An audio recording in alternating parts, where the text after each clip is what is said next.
세상의 모든 축구 이야기 풋볼 살롱입니다. 오늘은 축구 승무패 49회차 챔피언스리그 14경기 현미경 분석 및 최종픽 공유로 인사를 드리겠습니다. 아무래도 챔피언스리그로 구성된 승무패 49회차 같은 경우는 분석 그리고 자료 취합 시간이 촉박하기 때문에 바로 현미경 분석 뒤에 독식 분석은 따로 없고 최종픽 공유로 넘어가려고 합니다.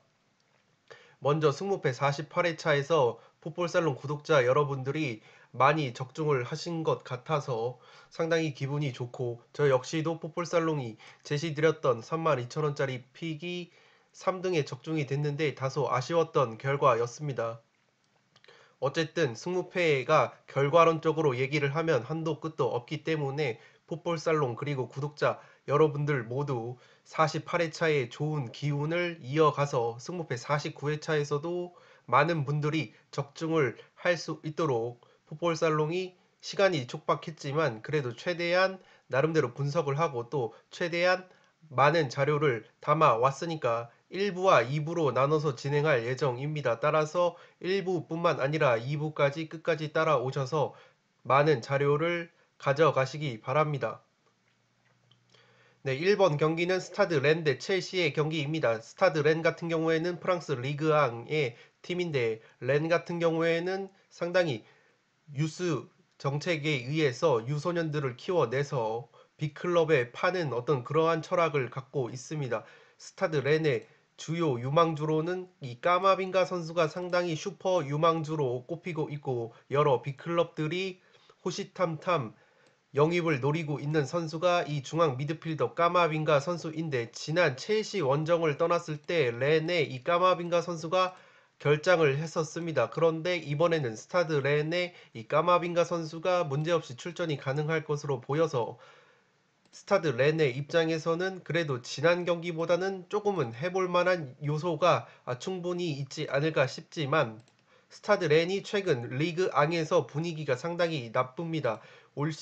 최근 모든 대회 5경기 1승 4패 중인데 무려 3연패를 거두고 있고, 챔피언스 리그에서도 1무 2패로 단 1승도 없기 때문에 첼시, 최근에 상승세를 탄 첼시를 상대로 승리나 무승부까지 거두기에는 조금은 어렵지 않을까 싶은 것이 1번 경기입니다. 렌의 특징으로는 지금 클린시트 무실점 경기가 거의 없다는 점인데, 올 시즌 리그앙 홈 경기에서도 9골 8실점, 골도 많지만 실점도 덩달아 많아서 렌은 화력은 괜찮은데 수비가 조금은 약점인 팀이라고 보시면 되겠습니다. 올 시즌 리그 득점을 조금은 상세하게 분석을 해보면 세트피스에서 6골이나 넣고 있는데, 그 말인즉슨 렌이 세트 플레이에서 프리킥이나 어떤 직접 프리킥 혹은 간접 프리킥에 의한 헤더나 이러한 세트피스를 통해서 상당히 재미를 많이 보고 있는데, 올 시즌 첼시가 그래도 세트피스 상황에서는 3골 정도밖에 프리미어리그에서도 3골밖에 먹히지 않고 있기 때문에 체급이 훨씬 높은 프리미어리그에서도 제공권이 상당히 좋은 것이 첼시인데, 첼시 같은 경우에는 모든 것을 커트 주마 선수죠. 커트 주마 선수가 중앙 수비인데, 이 커트 주마 선수가 맨유의 해리 맥과이어 못지않은 오히려 더 높은 제공권 획득률을 보여주고 있는 등 첼시가 상당히 제공권에서도 우위를 보일 수 있는 경기가 바로 렌과의 경기라고 보시면 되겠습니다. 따라서 이 렌의 장점이라고 할 수 있는 세트피스 득점력이 첼시의 수비수, 더욱이 티아고 실바 선수죠. 베테랑 수비수 티아고 실바 선수 같은 경우에는 지난 뉴캐슬전에서 램파드 감독이 휴식을 부여를 해줬기 때문에 실바, 주마 그리고 골키퍼 맨디 조합, 이 무실점 클린시티를 양산하고 있는 이 철벽 수비 조합이 다시 한번 렌전에서 가동이 될 가능성이 높기 때문에 렌이 첼시를 상대로 좋은 경기를 하기에는 조금은 힘들 것으로 보입니다. 렌 같은 경우에는 지금 왼쪽 풀백인 달버트 선수가 지난 경기 첼시전에서 치즈 2장을 받고 퇴장을 당했죠. 옐로카드 2장을 받아서 퇴장을 당했는데, 그 여파로 인해서 이번 첼시와의 2차전에는 나설 수 없습니다. 그러한 점은 렌이 전력 누수가 있다는 점이고, 첼시 같은 경우에는 최근 굉장히 좋은 흐름을 보여주고 있죠. 최근 모든 대회 5연승 상승세를 거두고 있고, 직전 프리미어리그 뉴캐슬 승무패 48회차 1번 경기였죠. 뉴캐슬 원정에서도 깔끔한 2대0 승리를 거둬내면서 지금 공격진의 티모 베르너 선수가 상당히 좋은 모습을 보여주고 있고 에이브러햄 선수도 나름 1인분 정도는 해주고 있는 상황입니다. 또한 2선에는 하킴 지에으, 메이슨 마운트 등 3선에서는 은골로 깡떼 그리고 코바치치 선수가 상당히 좋은 모습을 보여주고 있고 수비는 제가 앞서 말씀드렸듯이 티아고 실바를 주축으로 커트 주마, 맨디 골키퍼 등 괜찮은 조직력을 보여주고 있기 때문에 첼시가 렌을 상대로 패배를 하는 모습은 전혀 그려지지가 않는 것 같습니다. 따라서 1번 경기는 가볍게 렌의 단통 패를 보도록 하겠습니다.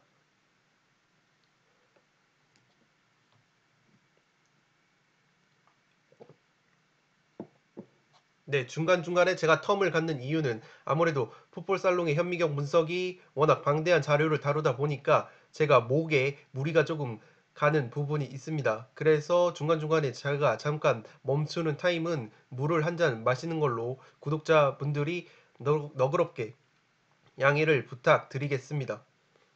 네, 이번 경기는 크라스 노다르 대 세비야의 경기인데 저는 이번 경기는 그래도 무패 투포를 잡고 가는 것이 안정적이라고 생각을 합니다. 그도 그럴 것이 세비야가 올 시즌 홈에서는 그래도 괜찮은 모습을 보여주고 있는데 원정에 가면은 조금은 경기력이 들쑥날쑥한 모습을 보여주고 있습니다. 세비야가 올 시즌 라리가 프리메라리가를 기준으로 봤을 때 홈에서는 3승 1패, 3승이나 거뒀을 정도로 홈에서는 상당히 괜찮은 모습을 보여주고 있는 반면 원정만 가면 1승 1무 2패로 조금은 저조한 경기력을 보여주고 있습니다. 올 시즌 라리가 기준으로는 원정에서 무실점 경기가 단 한 경기도 없는데 그래도 세비야를 믿어볼 만한 것은 세비야가 특유의 유럽 대항전 DNA가 있죠. 유로파리그 최다 우승팀이기도 한데 올 시즌에는 챔피언스리그 무대에서도 순항을 하고 있습니다. 첼시와 함께 1, 2위 경쟁을 벌이고 있는데 어쨌든 직전 크라스 노다르 원정에서는 진땀승을 거뒀습니다. 헤수스 나바스 선수가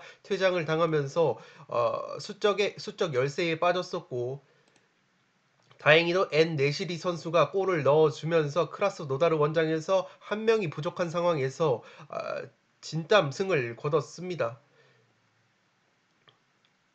크라스 노다르 원정이 아니라 세비야의 홈이었죠. 어쨌든 크라스노다르와의 1차전에서 상당히 진땀승을 거뒀던 세비야인데 그래도 세비야가 시즌 초반에 안 좋았던 모습을 꾸역승을 거둬내면서 조금씩 회복을 하는 모습입니다. 모든 대회 5경기에서 4승 1패를 거두고 있고 최근에는 3연승으로 그래도 정상 궤도를 회복한 모습을 보여주고 있는 것이 세비야입니다. 승무패 48회차 경기였죠. 세비야 대 셀타비고의 경기가 있었는데 셀타비고에게 2대1 역전까지 허용했었는데 그래도 후반에 4대2까지 만들면서 계속해서 승리 흐름을 이어간 것이 세비야라고 보시면 되겠습니다. 앞서 말씀드렸듯이 최근에 엔 네시리 선수가 A매치를 포함해서 2경기 연속골을 기록하고 있고 크라스 노다르와의 1차전에서도 이 엔 네시리 선수가 골을 넣었기 때문에 이 엔 네시리 선수의 활약이 예상되는 경기가 이번 경기라고 보시면 되겠습니다.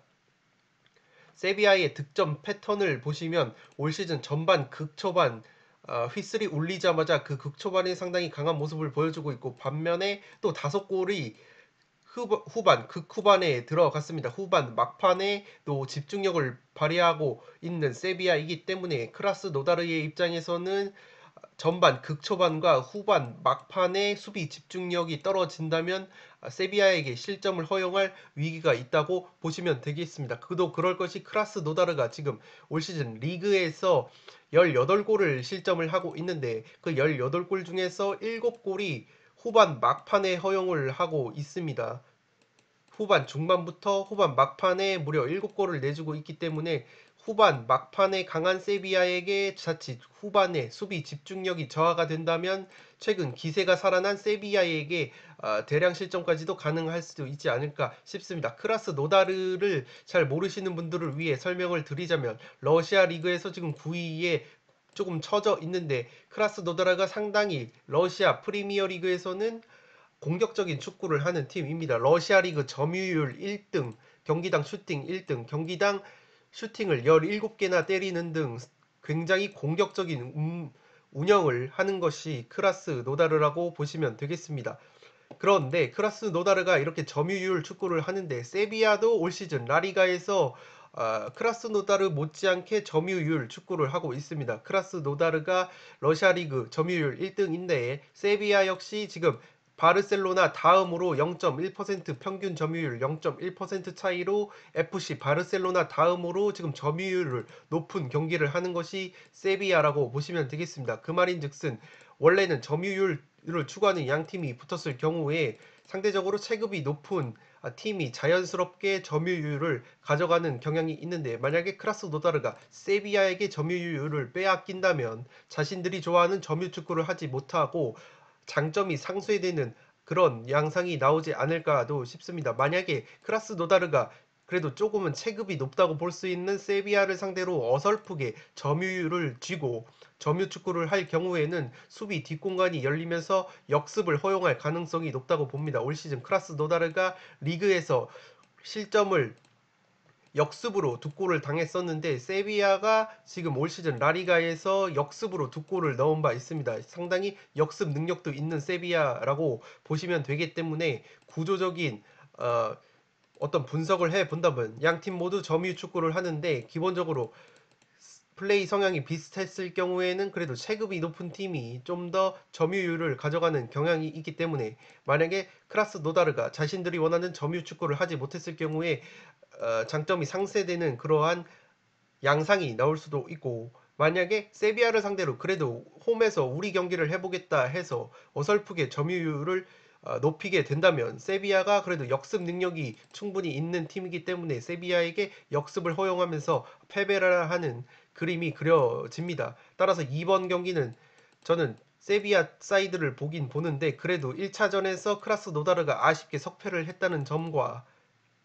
세비야가 그렇게까지 올 시즌 원정에서 좋은 모습을 보여주는 팀은 아니기 때문에 세비야가 상당히 지금 2승 1무로 나쁘지 않은 결과를 가져가고 있고, 최소 크라스노다르에서 지지 않는 경기를 했을 경우에 16강 진출이 조금은 유력해지는 상황이 오기 때문에 세비야가 최대한 원정에서, 지금 세비야가 전력 누수가 조금 있습니다. 주전 골키퍼인 야신 보누가 지금 아웃이 됐고 헤수스 나바스 같은 경우에는 지난 경기에서 퇴장을 당했기 때문에 나오지 못합니다. 주전 왼쪽 풀백인 아쿠냐 선수가 지금 아웃이 됐고 암소가 아닌 수소 선수도 지금 출전이 불가능하다고 하기 때문에 지금 좌우 풀백 측면 공격에 있어서 그리고 수비에 있어서 전력 누수 그리고 골키퍼까지 전력 누수가 있다는 점에서 크라스노다르가 홈에서 충분히 득점을 할 가능성이 있다고 봅니다.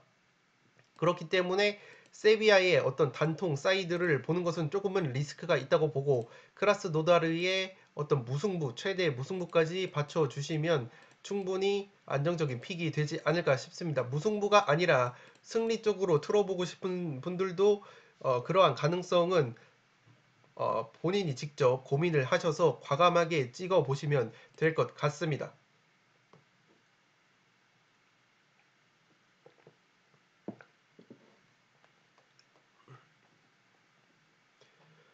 3번 경기는 라치오 대 제니트의 경기입니다. 라치오 같은 경우에는 지금 챔스 무대에서 1승 2무로 거두고 있는데 직전 제니트 원정길에서는 1대1 무승부를 거뒀습니다. 챔스 홈 경기에서는 3대1로 도르트문트를 격파하는 등 홈에서 챔피언스리그 홈 경기는 굉장히 강한 모습을 보여주고 있습니다.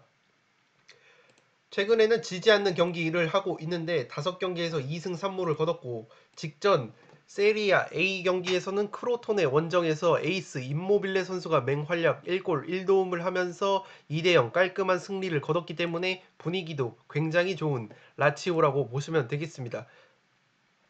그런데 올 시즌 세리아 A를 기준으로 했을 때 홈 경기에서는 원정 경기만큼의 어떤 화력이나 경기 내용이 나오지 않고 있습니다. 세리아 A 홈 경기에서 1승 2무 1패를 거두고 있는데 무실점 경기가 단 한 경기도 없어서 오히려 홈에서 수비력이 안 좋은 모습을 보여주는 게 라치오라고 보시면 되겠습니다. 올 시즌 리그 득점이 13골이 터졌는데 그중 4골이 후반, 초, 중반 그리고 3골이 후반 막판에 터졌을 만큼 라치오는 후반전에 많은 득점을 양산하고 있다고 보시면 되겠습니다. 주로 오픈 플레이 상황에서 많은 골을 넣고 있고 실점 역시 오픈 플레이 상황에서 많은 실점을 하고 있습니다. 라치오 같은 경우에는 제가 이렇게 초록색으로 표시한 부분이 제가 오늘 유튜브 업로드 전까지 챔피언스 리그 공식 채널에서 확인한 결장자 및 부상 명단입니다. 따라서 이렇게 초록색으로 표시한 부분은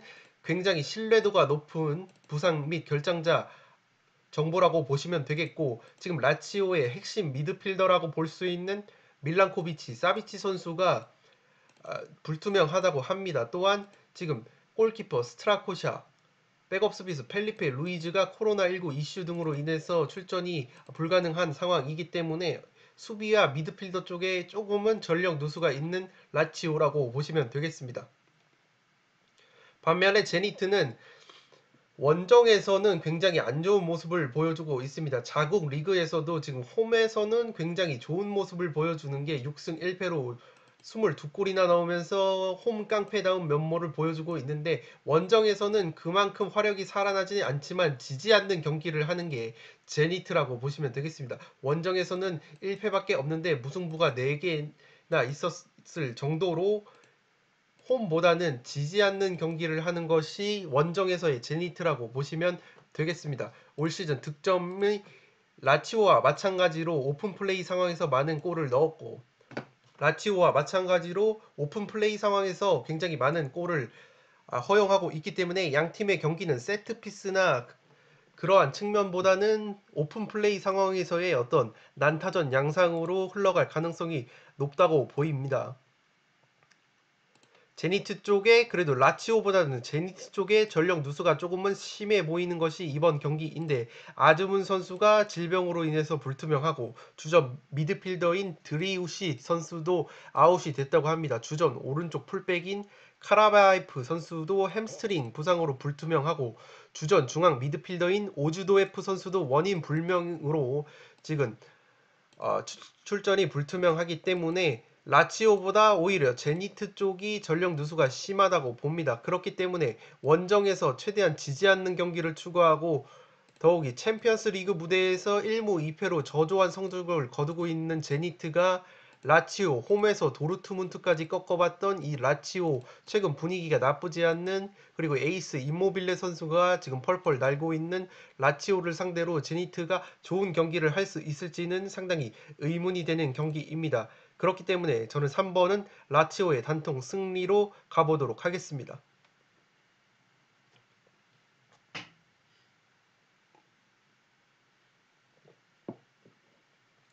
네, 4번 경기는 도르트문트 대 클럽 브리게의 경기인데, 4번 경기 같은 경우에는 가볍게 도르트문트 사이드를 보려고 합니다. 도르트문트가 최근에 굉장히 좋은 모습을 보여주고 있는데, 최근 모든 대회 분데스리가 그리고 챔피언스 리그를 통틀어 5경기 4승 1패인데 이 1패도 바이에르 미넨 라이벌 바이에르 미넨에게 당한 패배이기 때문에 굉장히 좋은 모습을 보여주고 있고, 그 상승세의 중심에는 공격수 홀란드 선수가 있습니다. 홀란드 선수가 직전 헤르타 베를린 원정에서 5대2 승리를 거뒀을 때 무려 혼자서 4골이나 넣으면서 절정의 골 감각을 보여주고 있습니다. 홀란드 선수가 최근 모든 A매치까지 포함해서 6경기 10골을 넣을 정도로 지금 너무나도 좋은 컨디션을 보여주고 있고, 도르트문트도 올 시즌 챔스 홈 경기에서 제니트를 2대 0으로 꺾었을 만큼 도르트문트가 홈에서는 굉장히 강한 모습을 보여주고 있습니다. 분데스리가에서도 홈 경기에서 3승 1패로 상당히 강한 모습을 보여주고 있고, 무실점 경기도 3번이나 하는 등 홈에서 공수에서 안정적인 모습을 보여주는 게 도르트문트라고 보시면 되겠습니다. 올 시즌 리그 득점 패턴을 분석을 해봤을 때 무려 리그 20골 중에서 16골이 후반에 터졌을 정도로 후반에 강한 모습을 보이는 게 도르트문트라고 보시면 되겠습니다. 올 시즌 오픈 플레이 상황에서 12골이나 넣었는데 세트피스로도 5골이나 넣고 있어서, 만약에 클럽 브리에가 위험 지역에서 파울을 해서 세트피스를 내줬을 경우에 도르트문트의 어떤 뚝배기 한 방이랄지 이러한 세트피스에도 고전을 할 가능성이 높다고 봅니다. 세트피스 역시 브리에 역시 세트피스로 8골이나 넣고 있기 때문에 그래도 세트피스가 수비가 강합니다. 세트피스가 8골, 득점이 8골이나 있고 세트피스 수비 상황에는 자국 리그지만 세트피스 상황에서 실점이 없기 때문에 도르트문트의 세트피스 강점은 그래도 조금은 상쇄시킬 수 있는 것이 브루이에이지만 도르트문트가 세트피스에 의존하는 팀이 아니고 오픈 플레이에서 많은 골을 넣고 있는 팀이기 때문에 어쨌든 브루이에가 도르트문트의 세트피스는 그래도 봉쇄할 가능성이 조금은 높다고 봅니다. 브루이에 같은 경우에는 챔스 무대에서 그래도 순항을 거듭하고 있는데 제니트 원정을 떠났는데 제니트를 잡아냈던 것이 상당히 컸습니다. 제니트를 꺾으면서 1승 1무 1패로 기대보다는 순항을 하고 있는데 올 시즌 자국 리그를 봤을 때 벨기에 리그 자국 리그를 살펴봤을 때 모든 대회 5경기 2승 2무 1패 2연승으로 나쁘지 않은 흐름을 보여주고 있습니다. 그런데 브리에가 지금 원정에서도 굉장히 오히려 자국 리그 원정에서 홈보다 화력이 살아나는 모습을 보여주고 있습니다. 자국 리그 홈 경기에서는 경기당 1.71골인데 오히려 원정에만 가면 2.83골로 많은 득점을 하고 있습니다. 그래서 브리에가 원정에서 약한 팀은 절대 아니라고 보고 더욱이 챔피언스리그 무대에서도 제니트 원정 홈에서 강력한 제니트를 한번 잡아냈던 경험이 있기 때문에 브리에가 원정에서 괜찮은 경기력을 보여준다고 보시면 되겠습니다. 그렇지만 지금 브리에 쪽에 수비수 페데리코 리카 선수가 지금 부상으로 나올 수 없고 주전 왼쪽 측면 수비수인 소볼 선수가 코로나19 이슈로 결장을 할 거라고 합니다. 또한 백업 공격 자원인 보나벤처 선수까지 아웃이 된 상황이라서 전력 누수가 조금은 있는 브리에이기 때문에 최근 홈에서 극강의 모습을 보여주고 있는 도르트문트를 상대로 아무리 브리에가 원정에서 좋은 모습을 보여주고 있다고 해도 최근 면에서 도르트문트가 압도를 하고 있기 때문에 전력 누수가 있는 브리에를 상대로 가볍게 승리를 가져가지 않을까 싶습니다. 5번 경기는 디나모 키예프 대 바르셀로나의 경기인데 저는 이 경기를 그래도 이변으로 꼽고 싶은 이유가 지금 FC 바르셀로나의 로날드 쿠만 감독이 리오넬 메시 선수와 프랑키 데용 선수를 디나모 키예프 우크라이나 원정 스쿼드에 포함시키지 않았습니다. 따라서 메시 선수와 데용 선수가 나오지 못한다는 것을 체크를 해 주시고 더욱이 바르셀로나가 지금 주전 중앙 수비수 피케, 주전 풀백 세르지가 부상으로 장기 이탈을 했고 공격수 안수파티까지 지금 장기 시즌 아웃이 됐습니다. 또한 A매치 기간에 핵심 미드필더 부스케츠 선수까지 부상을 당하면서 피케, 세르지, 안수파티, 부스케츠가 부상으로 아웃이 됐고 메시와 대용 선수, 프랑키 더용 선수는 지금 원정 스쿼드에서 아예 명단에서 제외가 됐기 때문에 굉장히 전력 누수가 심한 것이 바르셀로나입니다. 그도 그럴 것이 지금 바르셀로나가 챔피언스 리그에서 3승을 이미 챙겨놨기 때문에 디나모 키예프전에 무리해서 메시 선수나 대용 선수 핵심 선수들을 이끌고 지금 가뜩이나 A매치 기간에 메시 선수가 퍼져가지고 힘에 붙이는 상황인데 무리해서 지금 3승이나 거두는 상황에서 디나모 원정까지 끌고 갈 이유가 없다고 생각을 코만 감독이 하신 것 같습니다. 그렇기 때문에 바르셀로나가 지금 100% 전력이 아니라는 점을 감안을 했을 때 충분히 디나모가 홈에서 무승부 혹은 승리까지도 바라볼 수 있지 않을까 싶습니다. 저는 그래서 이 경기는 여유가 되시는 분들은 승무패, 올마킹까지 추천을 드리고 승패 혹은 무패 투포를 한번 잡아서 이변을 노려보시는 것도 상당히 괜찮은 승부수라고 생각이 됩니다. 저는 그래도 디나모 키예프도 지금 코로나19 이슈로 인해서 7명이 출전이 불투명한 상황인데 제가 조금은 면밀하게 살펴봤는데 이 코로나19와 관련이 된 결장자 7명 중에서 그래도 주전급으로 볼 수 있는 선수는 측면 자원의 찌간코프 그리고 바르셀로나전에서 최고 평점을 기록했던 바르셀로나 원정에서 아쉽게 1대2로 패했을 때 많은 선방을 보여줬었던 그 네시케레트 골키퍼가 지금 그 정도만이 주전급이라고 볼 수 있는데 그래도 디나모에는 이 네시케레트 선수가 없어도 주전급 골키퍼인 부스찬 선수가 들어올 수 있기 때문에 코로나19 이슈로 인해서 굉장히 많은 결장자가 예상이 되지만 그래도 핵심 자원들은 많이 남아있는 것이 디나모라고 볼 수 있기 때문에 지금 메시 선수를 비롯해서 많은 선수들이 빠진 바르셀로나를 상대로 충분히 홈에서 승리 혹은 무승부까지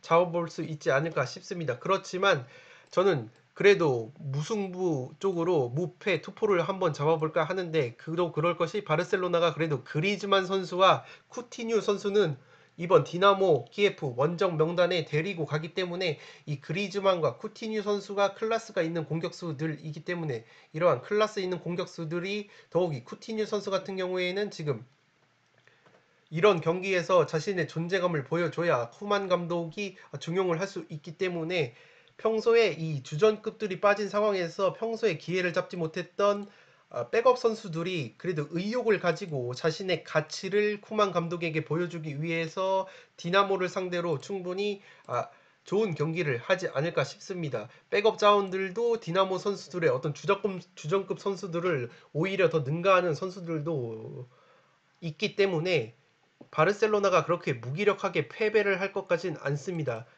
그렇지만 디나모가 그래도 지난 경기에서 한 골차 석패를 당했었고 홈에서도 지금 지지 않는 경기를 하고 있죠. 올 시즌 보면은 원정에서 5승 화끈한 경기를 하는 반면 리그 홈 경기에서 오히려 지지 않는 느낌의 경기를 하는 것이 디나모이기 때문에 승리까지는 힘들고 최대 무승부까지는 바라볼 수 있지 않을까 싶습니다. 그래서 저는 풋볼살롱의 픽은 무패 투포를 가져갈 생각이고 저는 과감하게 이 경기 올마킹까지도 한번 해볼 만한 가치가 충분하지 않나 싶습니다.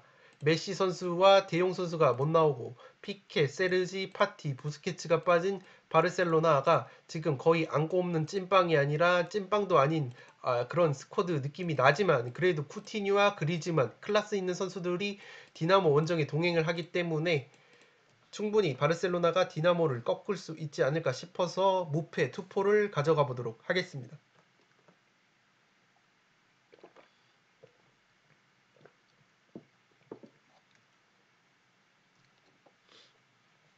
네, 6번 경기는 PSG 대 라이프치히의 경기입니다. PSG가 지금 챔스에서 라이프치히와 맨유에게 덜미가 잡히면서 지금 16강 진출에 제동이 걸렸습니다. 지난 시즌 준우승 팀인데 지금 맨유와 라이프치히에게 덜미가 잡히면서 16강 진출 가능성이 조금은 위태로워졌는데 그렇기 때문에 라이프치히전에서 반드시 승리가 필요한 것이 파리 생제르맹이라고 보시면 되겠습니다. 라이프치히전에서 그때도 그 승무패에 들어왔었죠. 당시에 제가 라이프치히 사이드를 봤었던 이유가 네이마르 선수와 은바페 선수가 당시 경기에서 나오지 못했습니다. 그렇기 때문에 PSG가 차포를 완전히 떼고 하는 경기라서 라이프치히의 사이드를 봤었고 라이프치히가 승리를 거뒀는데 이번에는 네이마르 선수와 은바페 선수가 모두 출전이 가능할 것으로 봅니다. 다만 PSG의 어떤 고질적인 결정자라고 볼 수 있는 베라티 선수 그리고 이카르디 선수, 드락스, 베르나트 이런 선수들은 여전히 나올 수가 없는데 지난 경기에서 킴펜베 선수 주전급 중앙 수비수인 킴펜베가 퇴장을 당했었고 미드필더 게이에까지 퇴장을 당했었기 때문에 수비와 미드필더진에서 가뜩이나 원래 부상자가 많은데 게이에까지 못 나온다면 수비와 미드필더진에서 전력 누수가 조금은 있어 보이는 것이 파리 생제르맹이라고 보시면 되겠습니다. 그렇기 때문에 네이마르와 은바페가 들어오는 이 공격진에서 화력으로 라이프치히를 찍어 눌러야 하는데 라이프치히가 챔스에서 2승 1패를 거뒀기 때문에 PSG를 상대로 원정 경기이기 때문에 그렇게까지 나겔스만 감독 특유의 어떤 역동적인 축구로 한번 잡아보겠다고 그렇게 덤벼들 가능성은 상당히 희박하다고 봅니다. 더욱이 지난 경기와 다르게 PSG의 원투펀치라고 할 수 있는 네이마르와 은바페가 지금 들어오기 때문에 그 나겔스만 감독이 상당히 약사 빠른 젊은 명장이기 때문에 화력 면에서 굉장히 위험할 수 있기 때문에 라이프치히가 PSG 원정에서는 최대한 승점을 챙기는 쪽으로 해도 2승 1무 1패가 되기 때문에 PSG 원정에서 무승부만 캐더라도 충분히 16강 진출 가능성을 높일 수 있는 상황이기에 라이프치히가 그렇게 PSG 상대로 무리한 경기를 펼치진 않을 것 같아서 저는 이 경기는 무승부를 곁들여서 승무 투포를 가려고 합니다. 어쨌든 라이프치히가 올 시즌 분데스리가에서 보면은 홈에서는 굉장히 강한 모습 4승 0패를 달리고 있는데 원정에서는 지지 않는 경기 느낌을 하는 느낌이 들고 있습니다. 1승 2무 1패로 무승부가 두 차례나 있고 직전 경기에서도 프랑크푸르트 원정을 떠났는데 1대1로 비겼습니다. 그렇기 때문에 라이프치히가 홈에서의 어떤 극강의 모습, 챔피언스 리그에서도 홈 경기에서 2승을 거뒀는데 원정에서는 맨유에게 대패를 했죠. 그렇기 때문에 라이프치히가 원정에서 홈보다는 원정에서 굉장히 약한 모습을 보여주기 때문에 음바페와 네이마르가 들어오는 파리 생제르맹 원정을 떠나서 승리까지는 힘들다고 보고, 다만 나겔스만 감독이 전략적으로 16강 진출을 위해서 이 네이마르, 음바페, 더욱이 음바페가 직접 모나코전에서 두 골을 넣었는데 PSG가 모나코 원정에서는 패배를 했습니다. 그래도 음바페 선수가 두 골이나 넣으면서 예열을 마쳤기 때문에 지금 화력이 한껏 살아난 라이프 PSG를 상대로 나겔스만 감독이 그렇게 무리한 경기는 하지 않을 것 같다. 최대한 승점을 챙기는 쪽으로 경기를 이끌어 나간다면 충분히 라이프치히도 무승부를 잡아낼 저력은 있다고 봅니다. 라이프치히 같은 경우에는 지금 왼쪽 풀백 할스텐베르크가 부상으로 아웃이 됐고, 황희찬 선수 같은 경우에는 코로나19 이후에 지금 양성 반응을 보였기 때문에 이번 경기도 결정이 유력한 상황입니다. 라이프치히 같은 경우에는 지금 백업 우측 풀백인 클로스터만 선수도 아웃이 됐는데 지금 무키엘레 선수도 근육 부상으로 불투명하다고 합니다. 또한 왼쪽 풀백인 할스텐베르크까지 아웃이 됐기 때문에 지금 좌우 우측 풀백 측면 수비가 공백이 큰 상황입니다. 그렇기 때문에 지금 네이마르, 음바페 그리고 디마리아까지 3인방이 건재한 PSG를 상대로 측면에서 굉장히 고전한 을 면치 못할 가능성이 높다고 보여지고, 따라서 기본적으로 6번 경기는 PSG 사이드가 유력한데 그래도 라이프치히가 16강 진출 가능성을 높이기 위해서 전략적으로 비기는 경기, 지지 않는 경기를 펼친다면 충분히 라이프치히가 조직력이 있는 팀이기 때문에 무승부까지는 충분히 바라볼 수 있지 않을까 싶습니다.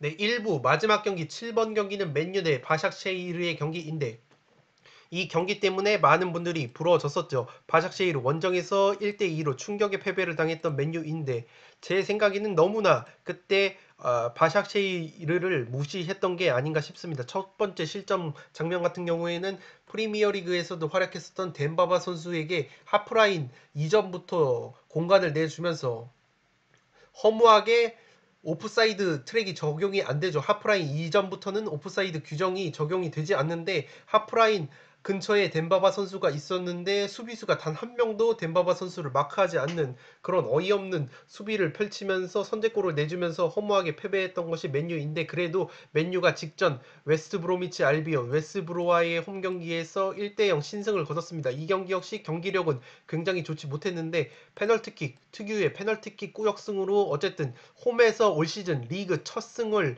거뒀기 때문에 지금 챔스에서는 그래도 라이프치히를 5대0으로 대파했던 경험이 있고 리그에서조차 지금 홈경기 무승 징크스를 깨낸 맨유이기 때문에 올드 트래포드 축구의 어떤 꿈의 극장이라고 불리는 올드 트래포드에서 그래도 리그에서 첫 승을 거둔 맨유이기 때문에 바샥쉐이르를 상대로 지난 경기와 같은 대형 사고는 일어나지 않을 가능성이 높다고 보여집니다. 올 시즌 말씀드렸던 것처럼 EPL 기준으로는 홈에서 너무나도 안 좋은 경기를 펼쳤던 맨유인데 그래도 웨스트브로전에서 어쨌든 홈 경기 리그 첫 승을 수확을 했고, 올 시즌 맨유의 득점 패턴을 보시면 후반 막판에 굉장히 많은 골을 몰아넣고 있습니다. 그렇지만 바샥쉐이르가 후반 막판에 실점을 많이 하는 팀은 아니라서 해당 지표는 그렇게까지 맨유에게 웃어주는 요소라고는 볼 수가 없는데, 맨유가 레시포드, 마시알 등 빠른 선수들을 이용한 역습 공격이 상당히 능하죠. 그런데 바샥쉐이르가 리그에서 실점 패턴을 보시면 역습으로도 무려 3골이나 허용을 하고 있습니다. 그렇기 때문에 바샥쉐이르가 만약에 바샥쉐이르가 지금 맨유 체급상으로 밀리기 때문에 엉덩이를 뒤로 빼고 수비에 치중할 가능성이 높은데 바샥쉐이르 역시 기회가 나면 공격을 하겠죠. 그렇기 때문에 바샥쉐이르가 공격을 했을 때 역습에 재역습을 허용을 한다면 레시포드 선수 그리고 마시알 선수가 있는 더욱이 반더비크, 데니얼 제임스 등 백업 자원들도 굉장히 빠른 속도를 보유하고 있는 맨유의 카운터 어택에 한 방 제대로 얻어맞을 가능성이 충분하다고 보여집니다. 바샥쉐이르 같은 경우에는 지난 경기에서 맨유전에서 골을 넣었었던 덴바바 선수와 비스카 선수가 그 맨유전 득점 이후에 골이 없습니다. 그렇기 때문에 지금 덴바바와 비스카 선수가 자국 리그에서 득점포를 가동하지 못하고 있기 때문에 그렇게까지 공격진에 날이 서 있다고는 볼 수가 없고, 더욱이 바샥쉐이르가 직접 베식타스 원정에서 패배를 하고 돌아왔고 올 시즌 원정에서 홈보다는 원정에서 안 좋은 모습을 보여주고 있기 때문에 제 아무리 맨유가 올 시즌 홈에서 헤맨다고 해도 지금 챔피언스 리그 무대에서만큼은 홈에서 라이프치히를 5대 0으로 잡아낸 경험이 있고, 더욱이 지난 경기 원정에서 충격적인 패배를 당했기 때문에 솔샤르 감독이 바보가 아닌 이상 똑같은 실수를 반복을 하진 않을 것 같습니다. 맨유 같은 경우에는 그린우드, 루크쇼, 포그바, 에릭 바이 등이 지금 출전이 불투명한 상황인데, 그래도 충분히 미드필더진에는 포그바 선수의 공백을 메워줄 수 있는 자원이 맥토미니, 프레드, 브루노 페르난데스 등 상당히 많기 때문에 그렇게까지 큰 전력 누수는 아니라고 보여지는데, 오히려 바샥쉐이르가 백업 공격수 크리벨리 선수, 주전 우측 풀백인 카이사라 선수, 그리고 중원 자원인 알렉크시치 선수까지 지금 불투명한 상황이기 때문에 오히려 전력 누수가 조금은 커 보이는 게 바샥쉐이르라고 보시면 되겠습니다. 그리고 페널티킥으로도 자국 리그에서 2골이나 내주고 있기 때문에 맨유가 PK골이 상당히 많습니다. 페널티킥을 굉장히 많이 얻어내는 팀인데, 그렇기 때문에 맨유에게 또 페널티킥을 내주면서 꾸역패까지 할 수 있는 가능성이 있다고 보기 때문에 7번 경기는 맨유가 똑같은 지난 원정 충격 패배 똑같은 실수를 반복할 가능성은 낮기 때문에 맨유의 단통 승리를 보도록 하겠습니다. 네, 이것으로 챔피언스 리그로 구성된 승부패 49회차 풋볼살롱 현미경 분석 최종픽 공유 1부를 모두 마치겠습니다. 1부, 2부로 나누는 이유는 그래도 지금 빨리 제가 1부를 업로드를 해드리고 그 텀에 2부를 촬영하는 것이 구독자 여러분들이 픽을 구성하는 데 있어서 흐름이 끊기지 않을 가능성이 높기 때문에 1부와 2부로 나눠서 업로드를 해드릴 예정이고, 항상 말씀드리지만 풋볼살롱의 최종 픽은 그냥 참고용으로 확인만 하시고, 제가 보여드린 이 결장자 챔피언스 리그 같은 경우에는 주중에 펼쳐지기 때문에 이 결장 부상자가 파악하는 게 굉장히 중요한데, 이 정보를 위주로 데이터만 쏙쏙 골라 가셔서 나만의 픽을 구성하시는데 활용만 하시기 바랍니다. 끝으로 좋아요와 구독 버튼 눌러주시는 거 잊지 마시고, 저는 바로 축구 승무패 49회차 챔피언스리그 14경기 현미경 분석 2부로 찾아뵙겠습니다. 지금까지 풋볼 살롱이었습니다. 감사합니다.